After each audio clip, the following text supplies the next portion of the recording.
तो वेकफिट आईपीओ आखिरकार listing day आ गया है। और दोस्तों, स्टेक्स इससे ज़्यादा हाई हो ही नहीं सकते।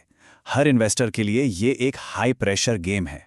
तो चलिए इसका पूरा प्लेबुक आज डिकोड करते हैं, स्टेप बाय स्टेप। सबके दिमाग में बस एक ही सवाल घूम रहा है कि लिस्टिंग के दिन आखिर करना क्या है, सेल, होल्ड या फिर और खरीदना है।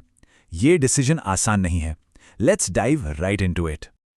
क्योंकि देखिए, लिस्टिंग के दिन ना एक छोटी सी गलती, एक गलत मूव और सुबह का जो 20% का प्रॉफिट दिख रहा था ना, वो लंच तक आते आते बिल्कुल जीरो बन सकता है।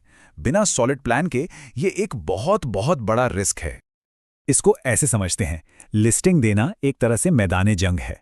एक तरफ हैं प्रोफेशनल ट्रेडर्स, बिल्कुल डिसिप्लिन्ड, डेटा और प्राइस एक्शन के साथ खेलने वाले, और दूसरी तरफ हम सब रिटेल इन्वेस्टर्स, जो अक्सर इमोशंस, उम्मीद और थोड़े से फोमो के चक्कर में फंस जाते हैं।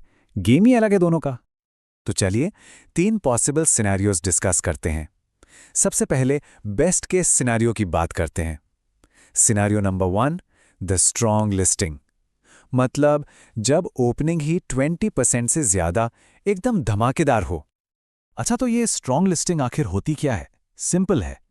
जब स्टॉक हैवी वॉल्यूम के साथ खुले, मतलब बहुत सारे बायर्स हैं, जबरदस्त बाइंग हो रही हो और प्राइस पूरे दिन अपने अपर रेंज के पास ही टिकी रहे, इसका मतलब सिग्नल बिल्कुल क्लियर है, market is bullish on this stock.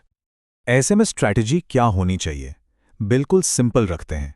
Step 1, पहले 10 से 15 मिनट कुछ नहीं करना है, no action, just watch, market को सेटल होने दीजिए। स्टेप 2, जब लगे कि प्राइस थोड़ी स्टेबल हो गई है तो 50% प्रॉफिट बुक कर लीजिए, पीस ऑफ माइंड के लिए। और स्टेप 3, जो बचे हुए 50% हैं उन पर एक ट्रेलिंग स्टॉप लॉस लगा दीजिए। इससे क्या होगा? अगर स्टॉक और ऊपर जाता है तो आपकी राइड मिस नहीं होगी, और अगर नीचे आता है तो प्रॉफिट लॉक हो जाएगा। और हां, एक बहुत जरूरी बात, अपर सर्किट के चक्कर में ग्रीडी मत बनो। ये लालच ना बहुत बुरा है।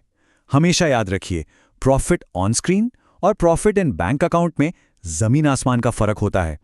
जब तक बुक नहीं किया, वो आपका नहीं है। ओके, अब आते हैं दूसरे सिनेरियो पर, द मॉडरेट ट्रैप। जैसा नाम है वैसा ही काम है। यहां पर चीजें थोड़ी ट्रिकी हो जाती हैं।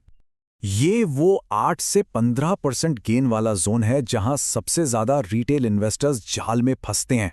क्यों? क्योंकि यहां वॉलेटिलिटी बहुत कंफ्यूज करती है। स्टॉक थोड़ा ऊपर जाता है, फिर नीचे, थोड़ा ऊपर फिर नीचे, और इसी चक्कर में गलत डिसीजंस हो जाते हैं।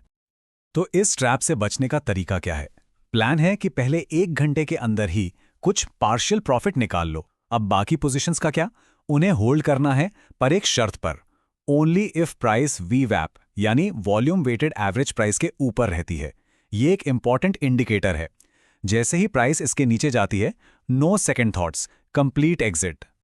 और अब आते हैं उस सिनारियो पर जिससे हर आईपीओ इन्वेस्टर डरता है। Scenario number 3, the weak opening. जब लिस्टिंग या तो फ्लैट हो या फिर और भी बुरा, डिस्काउंट पर हो। ऐसे में क्या होता है? एकदम से पैनिक का माहौल बन जाता है।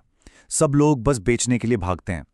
लेकिन यहां पर ही असल टेस्ट है। Rule number 1 is simple, no emotion. अपने इमोशंस को साइड में रखिए और सिर्फ डिसिप्लिन से काम लीजिए। तो करना क्या है? सबसे पहली चीज, पैनिक में आकर इमीडिएटली सेल नहीं करना है। थोड़ा सांस लीजिए। 15 से 30 मिनट तक प्राइस एक्शन को देखिए। अगर स्टॉक वी वैप के ऊपर सस्टेन कर पाता है तो एक छोटा सा बाउंस मिलने का चांस है। लेकिन, और ये लेकिन बहुत इंपॉर्टेंट है, अगर स्टॉक का ओपनिंग लो टूट जाता है तो फिर बिना 1 सेकंड सोचे एग्जिट।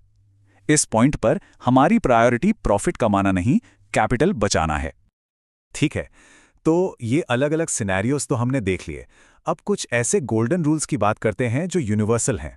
ये सिर्फ वेकफिट के लिए नहीं, बल्कि हर आईपीओ लिस्टिंग पर अप्लाई होते हैं। ये 5 रूल्स नॉन नेगोशिएबल हैं, इन्हें हमेशा फॉलो करना है। नंबर 1, पहले 10 मिनट नो ट्रेड जोन, सिर्फ देखो। नंबर 2, ट्विटर, टेलीग्राम, इन सब की टिप्स को बिल्कुल इग्नोर कीजिए, वहां बहुत नॉइज होता है। Number 3, capital protection is greater than profit, इसको मंत्रा बना लीजिए।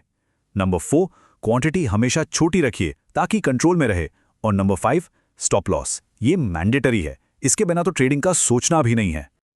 और इन सब में से अगर सिर्फ एक बात याद रखनी हो तो वो ये है capital protection is more important than profits. क्योंकि देखिए, पैसा बचा रहेगा ना, तो मार्केट में मौके बार बार आएंगे। कैपिटल ही चला गया तो गेम ही खत्म हो जाएगा। चलिए अब जल्दी से उन 3 आम गलतियों पर भी नजर डाल लेते हैं, वो 3 ट्रैप्स जिनसे हर रिटेल इन्वेस्टर को बचना ही बचना है। ये है वो 3 सबसे बड़ी, सबसे कॉमन मिस्टेक्स। पहली, ये मान लेना कि जो लिस्टिंग प्राइस है वही स्टॉक की फेयर वैल्यू है। ऐसा नहीं होता। दूसरी, एक बड़ी सी ग्रीन कैंडल देखी और जोश में आके खरीद लिया। ये इम्पल्सिव बाइंग है। और तीसरी, सबसे डेंजरस, उम्मीद के सहारे एक लूजिंग पोजीशन को होल्ड करते रहना। याद रखिए, मार्केट उम्मीद पर नहीं, डेटा और डिसिप्लिन पर चलता है। और आखिर में बस ये एक बात गांठ बांध लीजिए, मार्केट हमेशा दूसरा चांस देता है, लेकिन कैपिटल गया तो गेम ओवर। तो अपने कैपिटल को प्रोटेक्ट कीजिए, मार्केट आपको जरूर रिवॉर्ड देगा। डिसिप्लिन रहिए, प्लान के साथ चलिए और आप लिस्टिंग देके केओस में हमेशा आगे रहेंगे।